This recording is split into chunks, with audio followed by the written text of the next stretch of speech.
Hi friends, I'm Karuna and you're watching Patient Education series on cancer. Welcome to the show. There are approximately 2 to 2.5 million patients of lung cancer in India.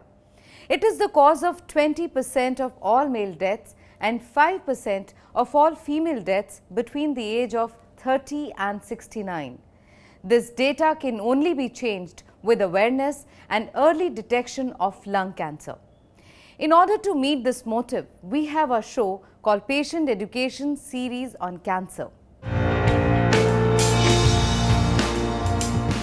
Today, we will be in discussion with world-renowned expert Dr. Ranjan Kumar Mohapatra, oncologist, Apollo Hospital, Chennai. Hello, doctor. Welcome to the show. Doctor, please help us understand lung cancer.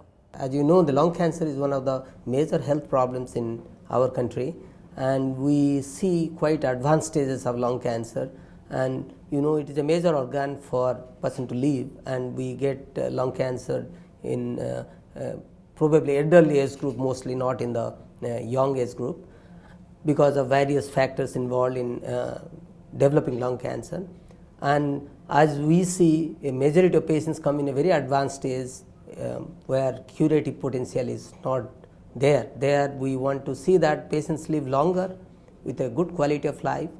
And if you look into in 90s, hardly we treat advanced lung cancer because we know they don't live even more than a year. So now with the recent advancement in the science and particularly newer drugs, we are able to achieve longer survival in these patients. They live much longer than what we had in 2-3 decades back. So there we stand for this particular disease where the incidence is going up in our country. Doctor, how many people in India are diagnosed with lung cancer every year? If you look into, we have new cases of cancer maybe 8 to 10 lakhs per year, and maybe 20% out of that, so 1.5 to 2 lakhs maybe population towards the lung cancer incidence. So this is relatively going up over a period of time. What are the other risk factors for developing lung cancer?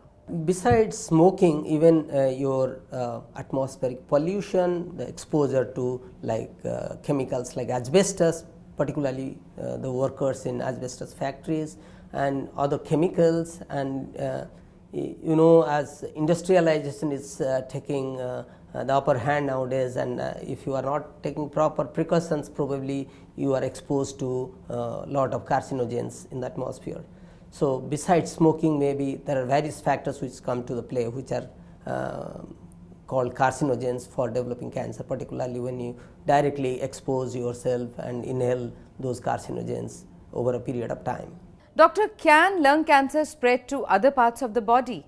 Cancer is a real danger is it can spread to other parts of the body. So lung cancer is not an exception, and here it is definitely a dreadful disease because we see advanced stages, means it has already spread to other parts of the body rather than where it has started. It doesn't stay longer time there. In course of time, through blood circulation, lymphatic channels, it invades the adjacent structures also, and there you get metastasis, we call, and that's the reason it said advanced stage, where we may not be able to cure majority of patients in that stage. So cancer as such has got a potential to spread to other parts of the body. That is the danger why we lose patients in advanced stage where we cannot cure them. Doctor, what are the signs and symptoms of lung cancer? Signs and symptoms of lung cancer, as I told you, people come with chronic cough which doesn't settle down with standard antibiotics or treatment for a few weeks, and then we are worried about either the tubercular infection. Sometimes we feel it may be something to do with lung cancer. If it is a susceptible group like chronic smokers with a little bit older age group who has been exposed to smoking for a long time, maybe you need to investigate and you should have that suspicion of lung cancer. Never think about tuberculosis all the time, though you keep it in mind, it can be lung cancer too. So you investigate in that line. And people, those who come with cough and hemoptysis, that is blood in the sputum, during the cough. That is again a warning sign. You should not ignore it. Maybe investigate at least with a routine chest X-ray to look into the lungs. If it is a suspicious lesion, then you further investigate with biopsies and CT scans to confirm the diagnosis of lung cancer. And as I told you, these are the local symptoms where the disease starts in the lungs. And if you have got spreaded disease, they come with symptoms of bone pains, and if somebody comes with liver metastasis, sometimes they come with jaundice. If it is advanced stage lung cancer with a massive disease in the liver, if you get affection in the brain, you get fits, or if you have got disease somewhere in the neck, we get like a neck node, swelling in the neck. Sometimes patients come with losing weight loss for a period of time, and they feel very weak, and unusual weight loss also. You should investigate also the possibility of lung cancer in those cases. Doctor, are there different types of lung cancer? Yes.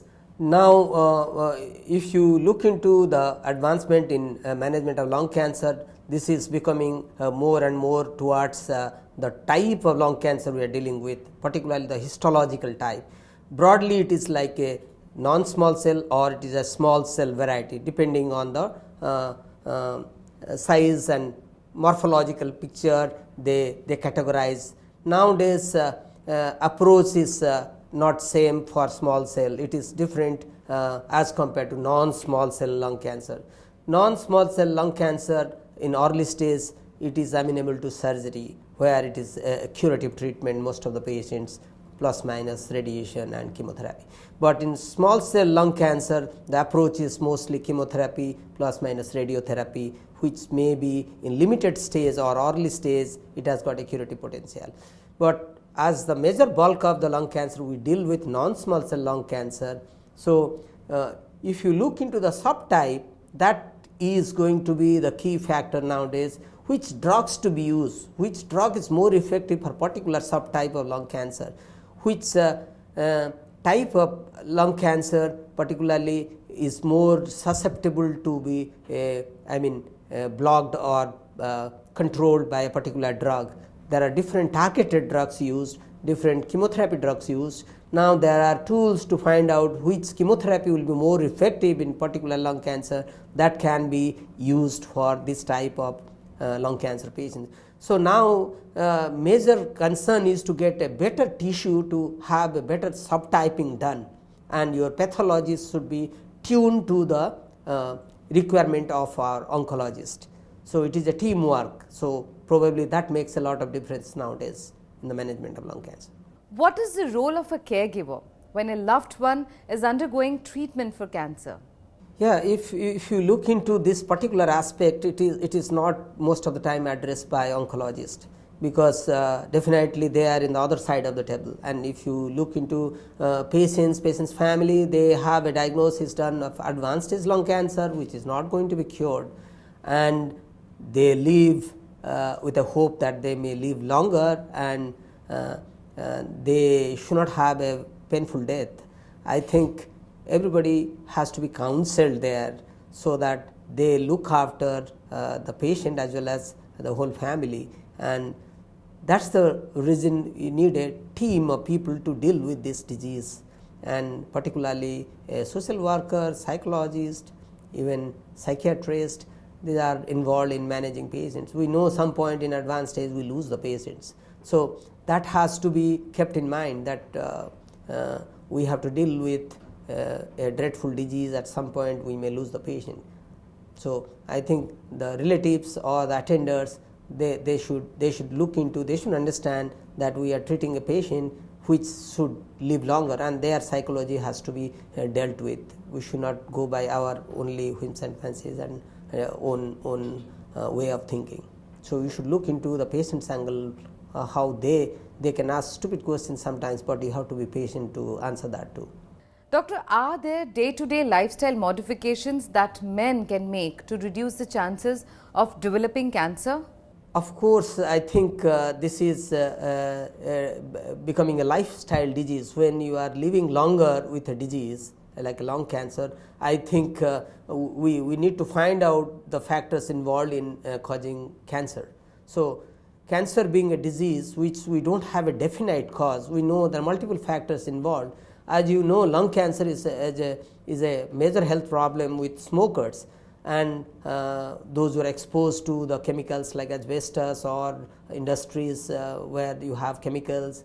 So, if you know these are the major risk factors for developing a disease like lung cancer, I think we need to educate people and we should make sure that we also understand from childhood itself the exposure should be restricted. I think proper education even for childhood itself, they should know that smoking is injurious to health, and even the children should be aware that they should stay from even second-hand smoke exposures, particularly those who are staying in an environment and there are smokers' parents, and then you get indirect exposure to the carcinogens. Thank you, doctor. Thank you for being with us today. Thank you very much. Today we learnt about lung cancer. In our further episodes, we will try to learn about the various other forms of cancer. Till then, eat healthy, be alert and live a safe life. क्योंकि हमें आपकी फिक्र है.